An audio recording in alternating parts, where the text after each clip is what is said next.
carátula del mes de mayo, mes del amor, ¿ya?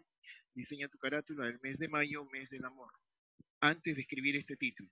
Después de diseñar tu carátula, o en todo caso, deja el espacio para el diseño de tu carátula.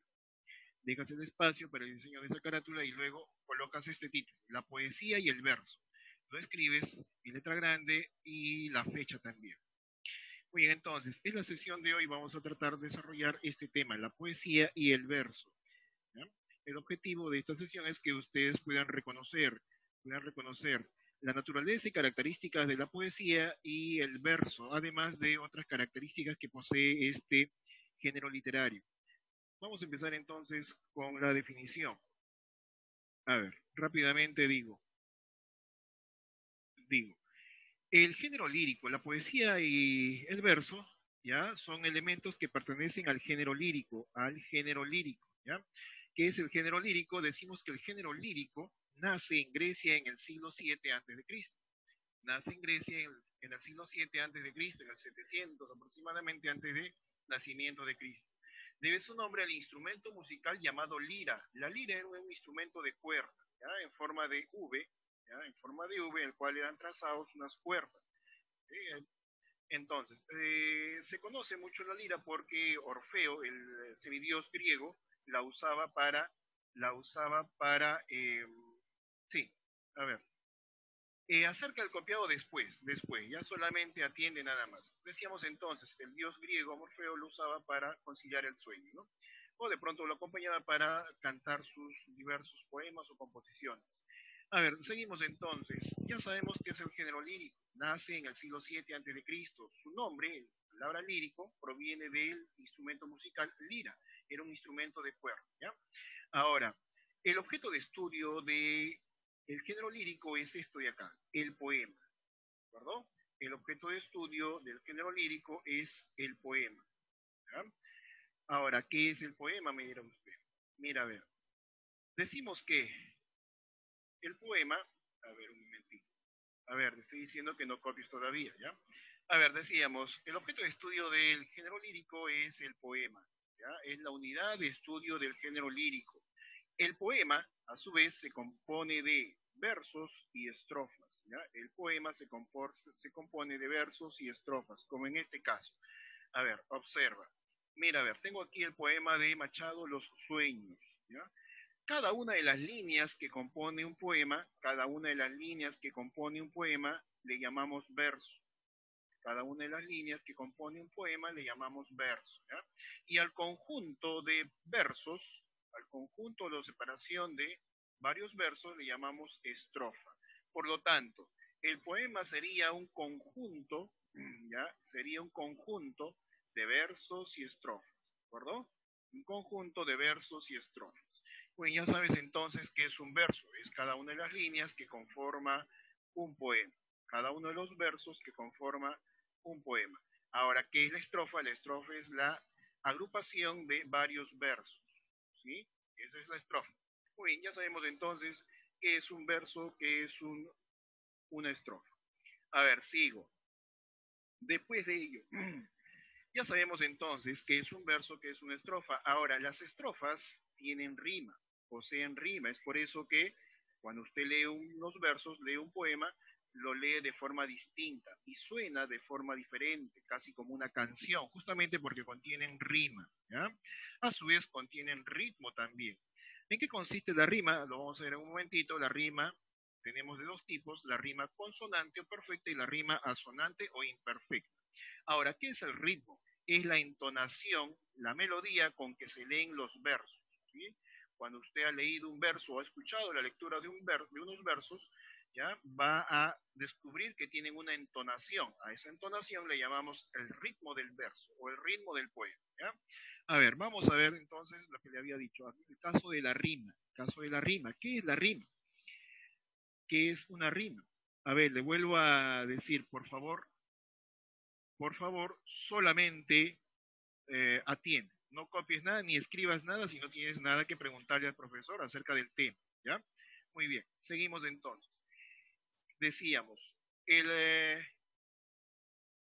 la rima es la coincidencia de sonidos al final de dos o más versos, ¿sí?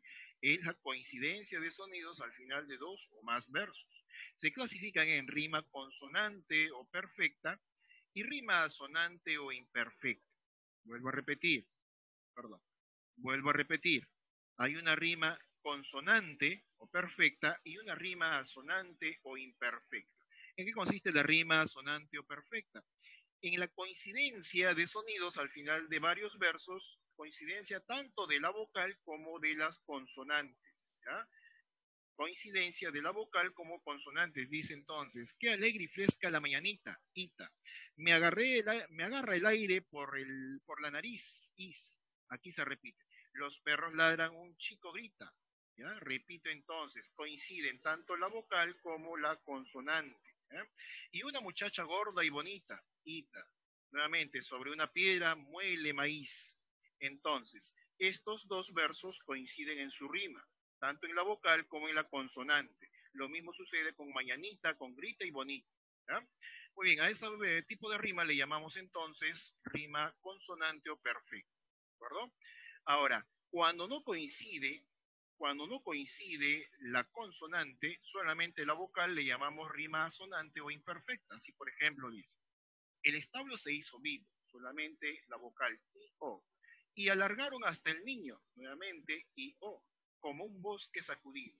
¿Te das cuenta? Mira, ¿ve? Solamente coinciden las rimas, las vocales o vocales nada más, ¿ya?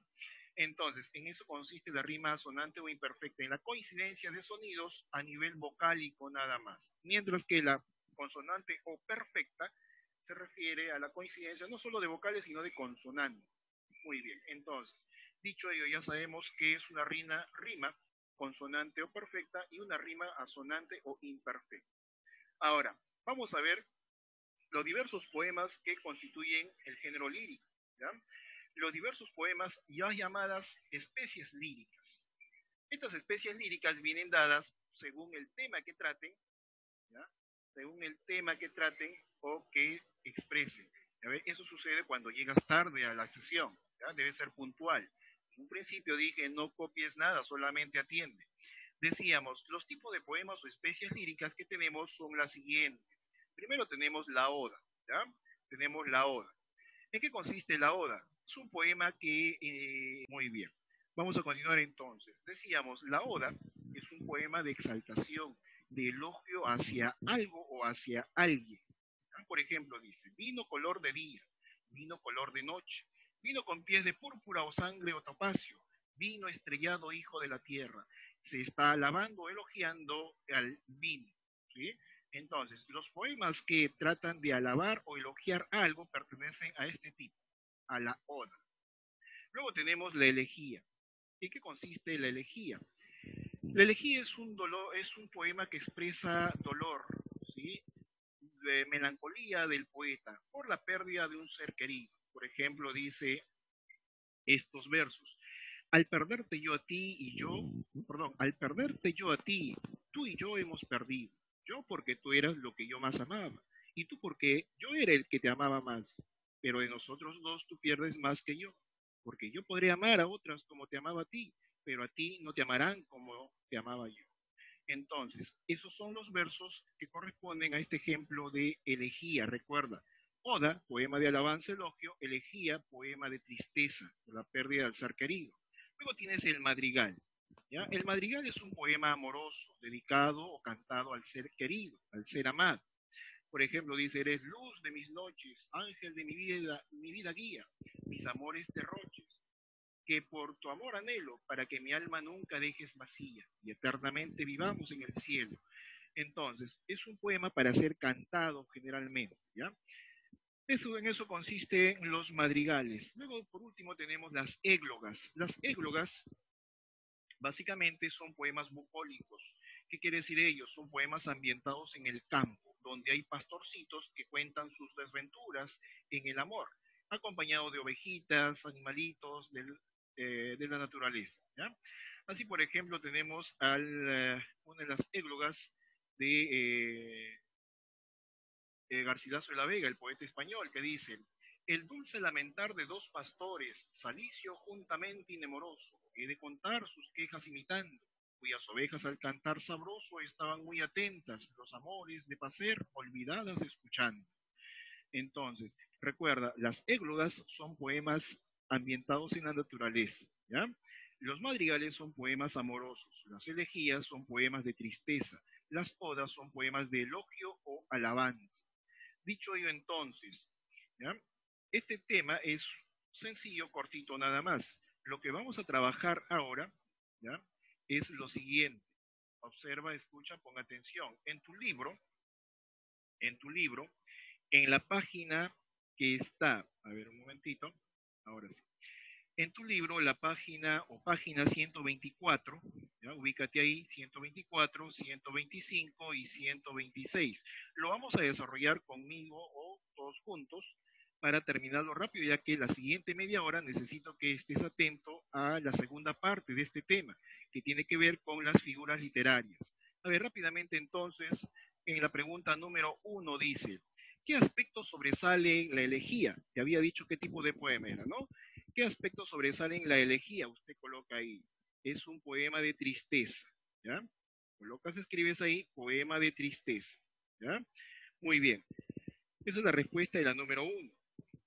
En el punto número 2 dice, ¿cuál es la característica principal de la rima asonante?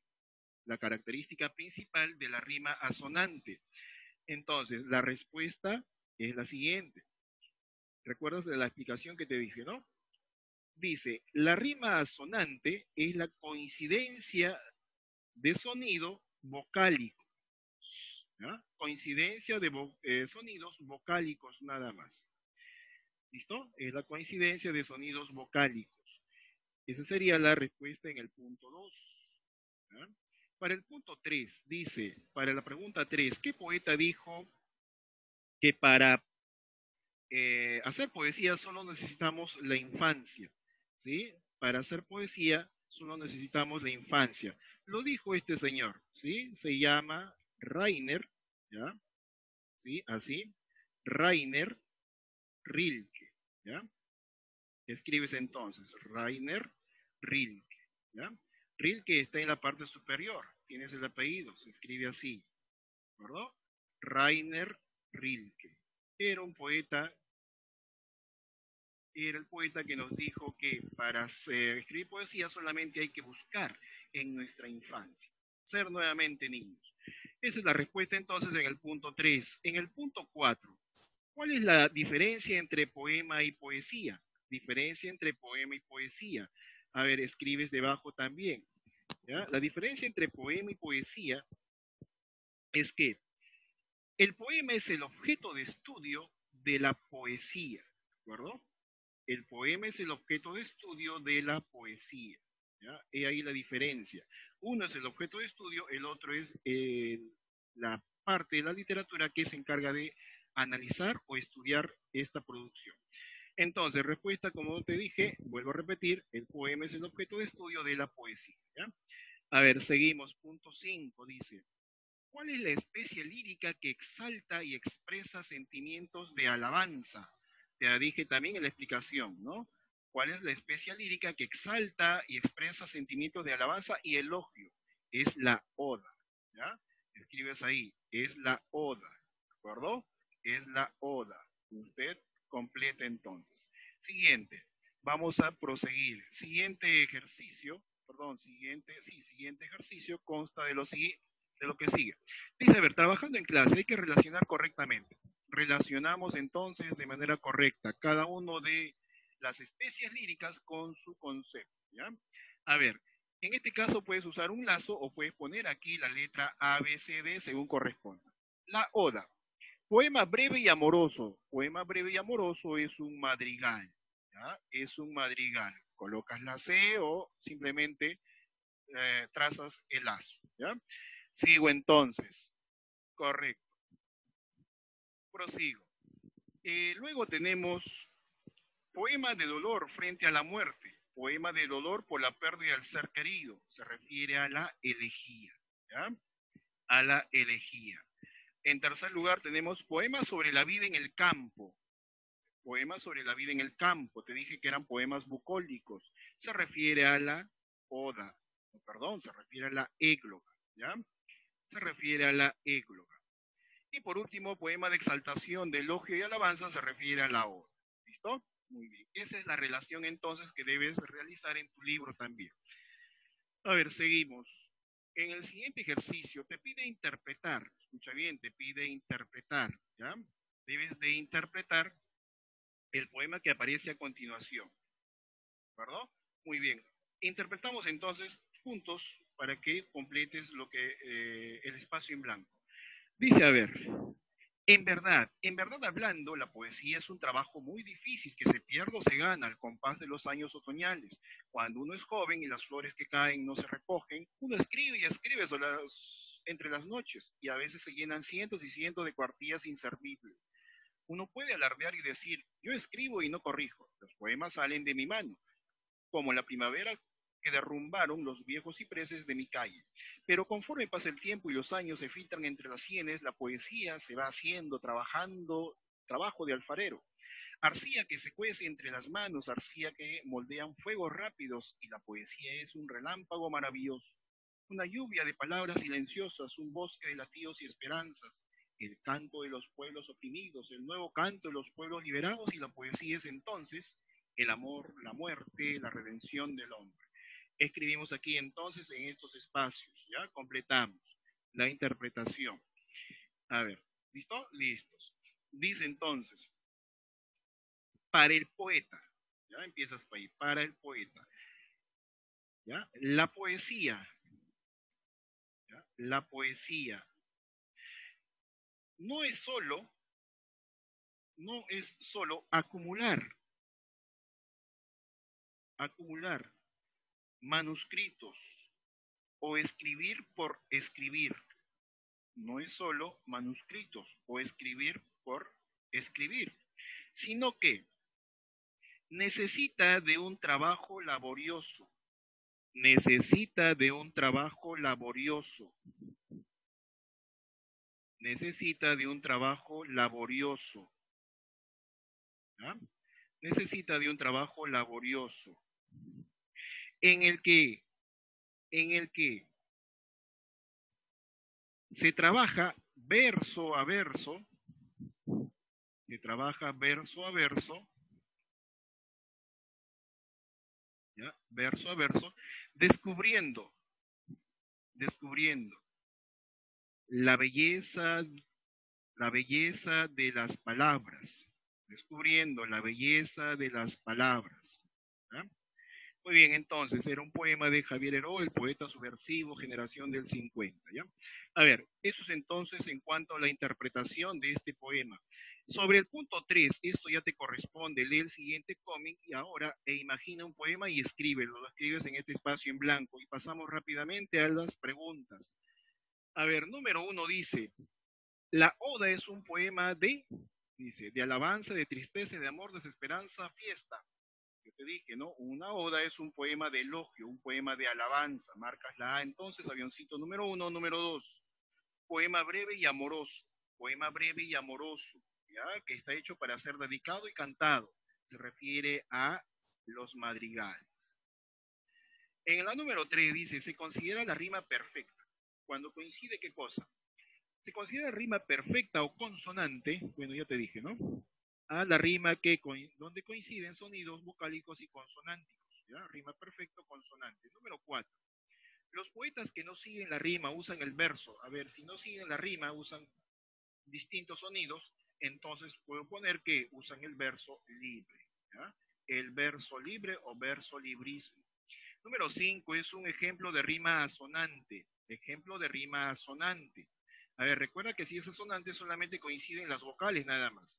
Perro, hielo, miedo. Coincide la O, la O, la O. Vamos a ver si es así en la siguiente. Zapatilla, manzanilla, tía. No, aquí está coincidiendo la I y la A. Pero aquí tenemos también la consonante L. Esfuerzo, crepúsculo y noche. Esfuerzo, crepúsculo y noche. Aquí no coincide nada, ¿ya? Lámpara, azul, niña. Tampoco coincide nada. Tierra, montaña. ¿Ah? Aquí sí coincide la A, solamente la A. A ver, entonces, dice, es un ejemplo de rima asonante, no dice consonante, rima asonante. Muy bien, descartamos entonces la B, descartamos la C, descartamos la D, solamente tengo la A y la E, nada más, ¿ya? Te había dicho entonces que la rima con asonante es la coincidencia solamente de vocales nada más, ¿ya? Vocales nada más. Aquí tengo entonces que las tres coinciden, A, O, ¿sí? O, todas las tres tienen la O. Aquí también podría ser, por lo tanto, si queremos marcar de acuerdo a lo leído, la rima sonante se produce en la letra A, que lo vas a marcar, y también se produce en la letra E, que también lo vas a marcar, ¿ya? A ver, vamos con la número 6. Es un ejemplo de rima consonante. Consonante, la rima perfecta donde coincide la vocal y la consonante. Noche, noche, perdón, noche, moche, aquí coincide todo. A la mata solamente coincide la vocal. Muerte, vida, no hay nada. Espejos a hueso, solamente la O. Piedra, sol, no coincide nada. Entonces, la única alternativa donde coincide tanto la consonante como la vocal es en la A. Noche, moche, ¿ya? Coincide vocal y consonante. Número 7, Garcilaso de la Vega es reconocido por desarrollar, te dije, ¿no? Que escribió Garcilaso de la Vega, el poeta español. Escribió poemas bucólicos, poemas ambientados en el campo, es decir, escribió odas, ¿no? ¿Qué digo odas? Escribió églogas, ¿ya? Églogas entonces. Fray Luis de León sobresale en la oda, en la madrigal. Fray Luis de León es un poeta que alabó la vida en el campo, poeta español también. Por lo tanto, si se trata de poemas en el campo, debemos marcar églogas, ¿ya? Número 9 dice, contexto estético en el que se cultiva el verso libre. A ver, hay que hacer a ver, un momentito. En la número 8, si bien es cierto, Fray Luis de León, ¿ya? Fray Luis de León alabó la vida en el campo, ensalzó la vida en el campo, ¿ya? Ensalzó la vida en el campo, pero no sobresale por ello, sobresale por alabar, como te dije, el campo, es decir, por escribir odas, ¿ya? Entonces, corregimos ahí número 9, contexto estético en el que se cultiva el verso libre, ¿ya? El verso libre, en el romanticismo no, en el realismo tampoco, civilismo menos, idealismo no, ¿ya? Se usó el verso libre en el vanguardismo, durante el vanguardismo. El punto 10, los poemas usan para ordenar sus versos. ¿Qué usan? La rima sonante, las estrofas, la rima consonante, los epigramas. Los poemas usan para ordenar sus versos, para agrupar sus versos, usan estrofas, ¿verdad? Usan estrofas. Muy bien, hasta ahí entonces corresponde al primer tema. En esta hora que